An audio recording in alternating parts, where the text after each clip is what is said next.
You mind telling me why you're sitting out here in the rain? Lot's closed. Been here a while. Just waiting on someone, officer. Waiting on what? Looks a lot like you're scoping cars. Go ahead, keep your hands where I can see them. Absolutely. Maybe this will clear it up. U.S. Marshal. Officer Daniel Pierce had been with the Philadelphia Police Department for exactly 7 months when he made a traffic stop that would end his law enforcement career before it truly began. He was 24 years old, fresh from the academy with mediocre evaluations and a training report that noted he was quick to assert authority, but slow to assess situations. He had 0 complaints on his record because he'd barely accumulated enough street time to generate any. But his field training officer had documented 3 separate incidents where Pierce had escalated routine stops unnecessarily. Those reports sat in a personnel file that his supervisors glanced at once and then filed away, because Philadelphia PD was hemorrhaging officers and couldn't afford to be selective about rookies who met the minimum passing standards. One Friday evening in North Philadelphia, his lack of experience and his unexamined assumptions about authority collided with a federal law enforcement officer driving home after a long week. And that collision would cost the city $3.2 million, destroy Pierce's career at 24, and force a department to confront how it trains officers who mistake compliance for respect and mistake their uniform for infallibility. A black man in his early 40s, Deputy U.S. Marshal Raymond Carter, was driving his personal vehicle through his own neighborhood, heading home after finishing a 12-hour shift that had included transporting a federal prisoner and testifying in court. His registration was current, his inspection sticker valid, his insurance active. He was wearing civilian clothes because marshals don't wear uniforms off duty. He was listening to jazz on the radio, looking forward to dinner and sleep, driving exactly 28 miles per hour in a 25 zone, because that's what everyone does on residential streets. No violation, no suspicious behavior, no legitimate reason for law enforcement contact, just a federal officer trying to get home about to be stopped by a rookie who saw a black man in a nice car and couldn't imagine a legitimate reason he'd be there. Before we continue, where are you watching from? If this is your first time here, please hit that subscribe button. Stories like these need to be shared, and your support helps us bring more truth to light. Philadelphia, Pennsylvania. North Philadelphia, specifically the neighborhood near Broad Street and Lehigh Avenue, where row homes line narrow streets, where corner stores stay open late, where residents know each other and look out for one another. It's a working-class area, predominantly black, where people work hard, pay their bills, and deserve to live without harassment. It was 7:45 p.m. on a Friday in September. The sun had set an hour earlier. Streetlights cast amber pools of light across the asphalt. The temperature had dropped to a comfortable 68 degrees after a warm day. People were out on their stoops, kids playing in the last minutes before curfew, the neighborhood alive with the sounds of Friday evening winding down. Raymond Carter had been a Deputy U.S. Marshal for 19 years. 19 years of serving federal warrants, transporting prisoners across state lines, protecting federal judges, tracking fugitives who'd crossed jurisdictional boundaries.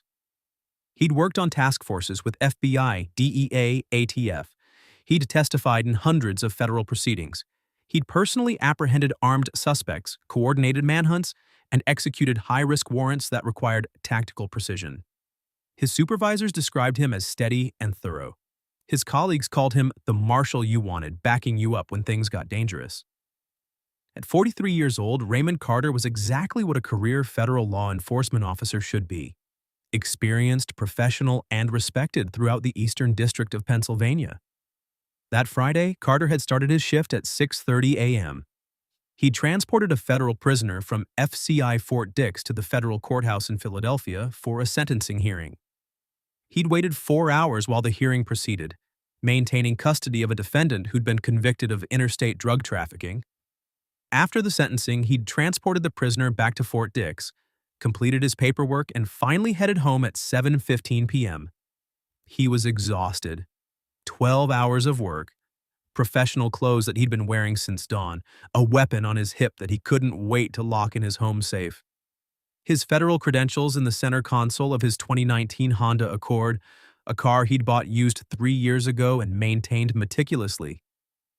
Carter lived 8 blocks from where he'd parked at the Marshal Service garage. He could have walked, but his feet hurt and he was carrying his work bag. So he drove, taking the familiar route through his own neighborhood, past houses where he knew his neighbors, past the corner store where he bought his morning coffee, through streets where he'd lived for 15 years. He was driving 28 and a 25, barely over the limit, the kind of speed everyone maintains on residential streets. His hands were at 10 and 2 on the steering wheel. His registration was visible on his windshield. His brake lights worked. His turn signals functioned. There was nothing about his driving or his vehicle that warranted law enforcement attention. But Officer Daniel Pierce saw something that made him suspicious. A black man in a decent car driving through North Philadelphia on a Friday night. In Pierce's 7 months on the force, he'd made exactly 47 traffic stops. 43 of them had been black drivers. His training officer had flagged this pattern twice, noting that Pierce seemed to find reasons to stop black motorists that he overlooked with white drivers. But those flags hadn't resulted in any intervention, just documentation that sat unread in a file. Pierce activated his lights at 7:46 p.m. Do you think rookie officers should be required to justify every traffic stop to a supervisor before pulling someone over? Drop your answer below. Carter saw the lights in his rearview mirror and felt his stomach drop. He'd been a black man in America for 43 years and a federal law enforcement officer for 19. He knew exactly how these stops could go wrong. He knew the statistics. He knew the stories. He knew that his badge wouldn't necessarily protect him if the officer had already made assumptions. He pulled over immediately, using his turn signal, choosing a well-lit area near a corner where streetlights were bright and people were visible on porches. He put his car in park, turned off the ignition, placed both hands on the steering wheel at 10 and 2, and waited. His federal credentials were in the center console. His service weapon was on his right hip, concealed under his jacket. He'd been trained in exactly this scenario at the Federal Law Enforcement Training Center. Remain calm, identify yourself clearly, follow commands, document everything. Pierce approached the driver's side window, his flashlight in his left hand, his right hand hovering near his service weapon. Carter could see him in the side mirror. Young, white, nervous energy masked as confidence, the body language of someone trying to project authority they didn't quite feel. Carter rolled down his window completely, keeping both hands visible on the steering wheel. "Evening, officer. Can I ask why you stopped me?" Pierce shined his flashlight directly into Carter's face, a rookie move that experienced officers avoid because it's unnecessarily aggressive and obscures your view of the person's hands. "License and registration, and I'll ask the questions." Carter kept his voice level, professional. "Officer, before I reach for anything, I need to inform you that I'm a federal law enforcement officer. I'm a Deputy U.S. Marshal. My credentials are in the center console. My service weapon is on my right hip. I'm going to move very slowly to retrieve my credentials, and I'm telling you this so there are no misunderstandings." Pierce's jaw tightened. In his 7 months of policing, he'd heard plenty of people claim to be something they weren't. Lawyers, doctors, city officials, everyone had a title they thought would get them out of a ticket. "Sure you are. License and registration, now." Carter moved his right hand slowly toward the center console, narrating his movements. "I'm reaching into the center console now. I'm retrieving my federal credentials." He pulled out the black leather case containing his U.S. Marshal Service badge and identification card. He opened it and held it up to the window, making sure Pierce could see both the gold badge and the ID clearly. Pierce glanced at it, his flashlight beam moving from Carter's face to the credentials and back. For a moment, Carter thought this nightmare would end. The rookie would realize his mistake, apologize, and everyone would go home. But Pierce's expression hardened instead of softening. "Anyone can buy a badge online. Step out of the vehicle." Carter felt ice flood his veins. This was the moment where everything could go catastrophically wrong. A federal officer being ordered out of his vehicle by a rookie cop who decided that federal credentials were fake. "Officer, those are legitimate federal credentials. You can verify them with one phone call to the Marshal Service. I'm giving you my badge number right now. I'm giving you the duty desk number. Call them, verify. This doesn't have to escalate."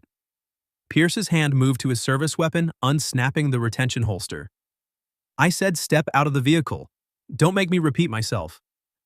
Should federal officers be automatically protected from routine traffic stops by state and local police? Let me know what you think. Carter made a decision. He could refuse, assert his federal authority, and hope this rookie backed down. Or he could comply, document everything, and file the complaint later. He chose survival over principle.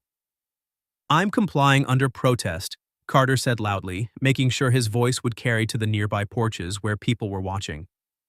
"I am Deputy U.S. Marshal Raymond Carter. This officer is detaining a federal law enforcement officer without cause. Everyone watching, please record this. Please remember what you're seeing." Several people on nearby porches already had their phones out. A woman on the corner shouted, "That's Ray! He lives on this block. What are you doing to him?" Carter opened his door slowly and stepped out, his hands raised to shoulder height. Pierce immediately grabbed his arm and spun him toward the car, pulling his hands behind his back. "Hands behind your back." "Officer Pierce," Carter read the nameplate, keeping his voice controlled. "You are detaining a federal law enforcement officer. I've identified myself. I've shown you my credentials. I've offered you a phone number to verify my identity. What you're doing right now is a violation of federal law." Pierce wasn't listening. He was patting Carter down and his hands found the service weapon on Carter's hip. "He's armed! Gun!" Carter's voice remained steady but urgent. "I've already told you I'm armed. I'm a federal marshal. I'm legally permitted to carry. I informed you before you approached that I had a weapon. This is not a threat. This is standard law enforcement equipment." Pierce removed the weapon from Carter's holster, a Glock 22 issued by the U.S. Marshal Service, with the service's inventory numbers etched into the slide. "This weapon has federal inventory markings," Carter said, his words precise and clear for the recording phones. "The serial number can be verified through the Marshal Service. You're holding federal property that was issued to me as part of my official duties." Pierce walked back to his patrol car with the weapon, leaving Carter standing on the sidewalk, hands behind his back, surrounded by neighbors who knew him, who'd lived next to him for 15 years, who were watching a rookie cop treat their neighbor like a criminal. An elderly man called from his porch, "Officer, that's Deputy Carter. He's lived here for 15 years. He's a federal marshal. Check his credentials." A woman approached from across the street. "I'm his neighbor, Mrs. Patterson. I've known Ray since he moved here. He's a U.S. Marshal." "What is this?" Pierce ignored them, sitting in his patrol car running Carter's license. The computer would show no warrants, no violations, a clean record because federal law enforcement officers are vetted thoroughly. But Pierce was looking for something, anything, to justify this stop. He found nothing. Clean record, clean license, no wants, no warrants. Pierce got out of his car and walked back to Carter, who was still standing on the sidewalk, hands visible, surrounded by witnesses. "I'm writing you a citation for speeding. 28 in a 25. Carter's voice was tight with controlled anger. "You stopped me for going 3 miles over the limit? In a residential area where everyone drives that speed? And then you detained me, disarmed me, and ignored my federal credentials? Officer Pierce, this is racial profiling, and you've just made a career-ending mistake. Sign here." Carter took the citation, signed it, and took his copy. Pierce handed back his license but kept the credentials and weapon. "I need my weapon and credentials back. That's federal property. I'm confiscating this weapon pending verification of your claimed federal employment." This is where ignorance becomes criminality. Officer Daniel Pierce had no legal authority to confiscate a federal officer's weapon. He had no legal basis to detain a federal officer without cause. He had no justification for this stop beyond racial profiling. And he was now violating multiple federal statutes by seizing federal property.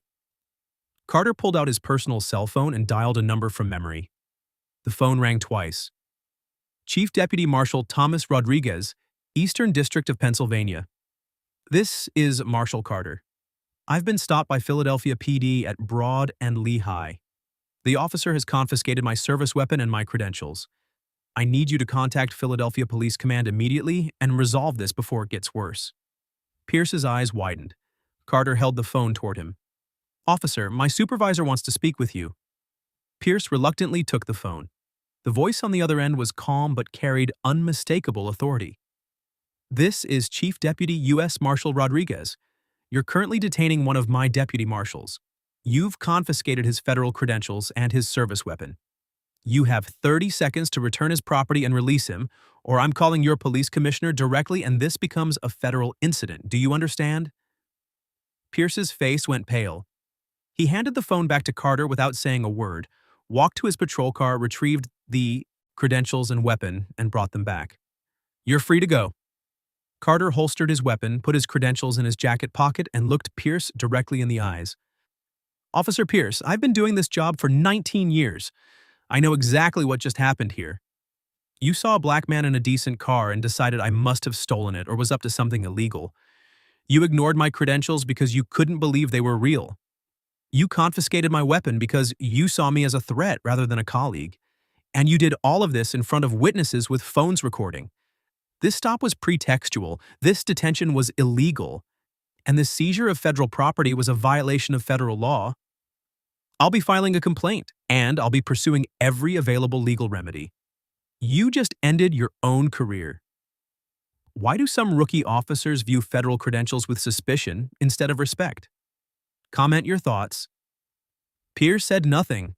He walked back to his patrol car and drove away, leaving Carter standing on his own street, surrounded by neighbors who'd watched the entire encounter, with multiple videos documenting everything. By midnight, the videos were everywhere, recorded from 3 different porches, showing the entire stop from multiple angles. Clear audio of Carter identifying himself repeatedly. Clear footage of Pierce confiscating credentials and weapon. Clear documentation of neighbors vouching for Carter. U.S. Marshal detained by rookie Philadelphia cop during traffic stop in his own neighborhood. Federal officer's weapon confiscated after rookie cop claims credentials are fake. Philadelphia PD stops U.S. Marshal for driving 3 men a PH over limit, ignores federal ID. The outrage was immediate and justified. The U.S. Marshals Service issued a formal statement condemning the stop. The Federal Law Enforcement Officers Association called for Pierce's termination. The Department of Justice opened an investigation. Philadelphia's police commissioner held a press conference within 18 hours announcing that Pierce had been placed on administrative leave and that the department was conducting a comprehensive review. The lawsuit named Officer Daniel Pierce, his field training officer who'd signed off on him, despite documented concerns, the Philadelphia Police Department, and the City of Philadelphia. The claims were extensive and meticulously documented. Violation of Fourth Amendment rights through unlawful stop and detention. Racial profiling and discrimination under federal civil rights law. Unlawful seizure of federal property. Failure to train and supervise officers with documented patterns of discriminatory stops. Negligent retention of an officer with clear performance issues. Intentional infliction of emotional distress. The evidence was overwhelming. Body camera footage from Pierce's camera showed everything. Civilian videos from 3 angles provided corroboration.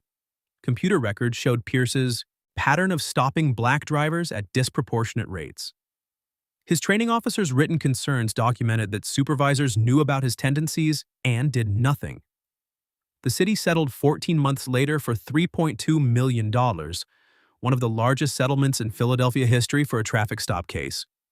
Officer Daniel Pierce was terminated 9 weeks after the incident. The termination letter was direct and final. Officer Pierce conducted a pretextual traffic stop based on racial profiling. He detained a federal law enforcement officer without cause, refused to verify legitimate federal credentials, confiscated federal property without legal authority, and demonstrated judgment so flawed that he is unsuitable for law enforcement. Employment terminated immediately without right of appeal. Pierce's name entered the National Decertification Index. His law enforcement career ended at 24 years old, 7 months after it began. He attempted to appeal through the police union.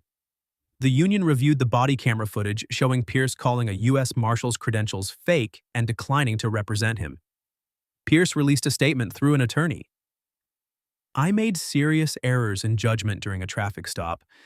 I failed to properly verify credentials, and I allowed my assumptions to override proper procedure. I accept full responsibility for my actions." But accepting responsibility doesn't undo harm. It doesn't restore dignity. It doesn't erase the humiliation of being disarmed and detained on your own street by a rookie who couldn't imagine you might actually be exactly who you said you were. Should rookie officers face automatic career termination for unlawfully detaining federal officers? Drop your answer. Marshal Raymond Carter testified before the Philadelphia City Council 6 months after the incident. His testimony was measured, professional, and devastating. I'm a Deputy U.S. Marshal with 19 years of federal service. I've arrested fugitives, transported dangerous prisoners, protected federal judges, and served my country with distinction. On September 15th, I was driving home through my own neighborhood, 3 miles over the speed limit on a residential street where everyone drives that speed, and I was stopped by a rookie officer who saw a black man in a decent car and assumed criminality. He paused, letting that sink in. I identified myself immediately. I informed Officer Pierce about my credentials and my weapon before he even asked. I followed every protocol we teach at the Federal Law Enforcement Training Center for exactly this situation. And none of it mattered because Officer Pierce had already decided what I was. In his mind, I couldn't possibly be a federal marshal. The credentials had to be fake. The weapon had to be illegal. The neighbors vouching for me had to be mistaken. Because he couldn't imagine a black man legitimately living in that neighborhood, driving that car, holding that position. Another pause. I showed him my badge, my federal credentials with my photo, my badge number, my signature. I gave him a phone number to verify my identity. I offered to have my supervisor speak with him directly. He ignored all of it and confiscated my service weapon, federal property, because in his mind I was a threat that needed to be controlled rather than a colleague who deserved respect. Carter's voice remained steady, but the emotion was clear. I've been a federal law enforcement officer for 19 years. I've never had a complaint. I've never had a disciplinary action. I've testified in hundreds of proceedings and made hundreds of arrests. And I was detained, disarmed, and humiliated on my own street by a 24-year-old rookie with 7 months of experience who thought his uniform gave him the right to ignore federal credentials. He looked around the council chamber. $3.2 million is what that costs taxpayers. But the real cost is the message it sends. That even federal credentials aren't enough if you're black. That even 19 years of service won't protect you from being seen as a threat. That even in your own neighborhood, on your own street, you're guilty until proven innocent. And sometimes guilty even after proven innocent. The council chamber was silent. I'm a U.S. Marshal. I had resources to fight back. I had a supervisor who intervened. I had neighbors who recorded everything, but what about every other black person who gets stopped by officers who make assumptions, who don't have federal credentials or institutional backing? How many of them are harassed, detained, or worse, and nobody knows because they can't fight back? Carter's final words were directed at the commissioners. If Officer Pierce had been properly trained and supervised, this wouldn't have happened. His training officer documented concerns about his judgment 3 times. Those reports were filed and ignored.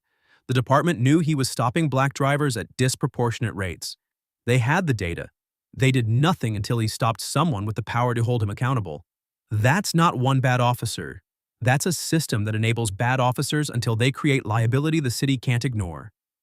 The Philadelphia Police Department implemented reforms within 8 months, extended field training from 12 weeks to 6 months with enhanced evaluation protocols, mandatory training on recognizing and respecting credentials from all federal, state, and local law enforcement agencies. Automatic investigation triggered when any officer's traffic stops show racial disparities exceeding 20 percentage points from district demographics. Real-time review of body camera footage for all stops involving federal officers or stops where credentials are questioned. Progressive discipline for officers who accumulate multiple training flags during probation.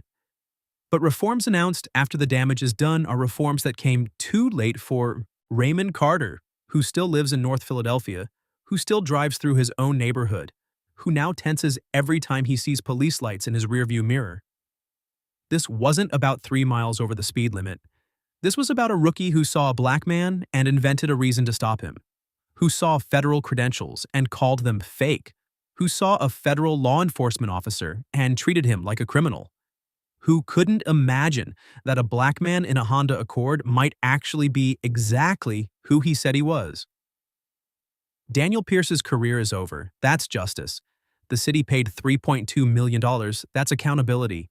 But money doesn't erase the memory of being disarmed on your own street. Terminations don't undo the humiliation of having your neighbors watch you get treated like a threat in the neighborhood where you've lived for 15 years. The real question is what changes now? Do departments actually supervise rookies who show bias patterns during training? Do they actually intervene after the first complaint instead of waiting for a lawsuit? Do they actually teach officers that federal credentials deserve verification, not skepticism? Because if we don't fix the system that put Daniel Pierce on the street with 7 months of experience and documented judgment issues, if we don't address the training that teaches officers to see black people as suspicious by default, then we're just waiting for the next stop, the next detention, the next federal officer treated like a criminal for driving while black. Comment if this should be federal law. Any officer who unlawfully detains a federal law enforcement officer faces automatic permanent decertification with no possibility of appeal. And if you believe these stories matter, if you think proper training and accountability prevent these incidents, hit that subscribe button. We're exposing how departments put undertrained officers on the street. We're demanding better supervision and consequences. We're fighting for the federal officers, the regular citizens, everyone who deserves to drive through their own neighborhood without being criminalized. This isn't just about one rookie or one marshal. It's about a system that prioritizes filling patrol cars over properly training the people inside them. It's about all of us and the world we choose to accept.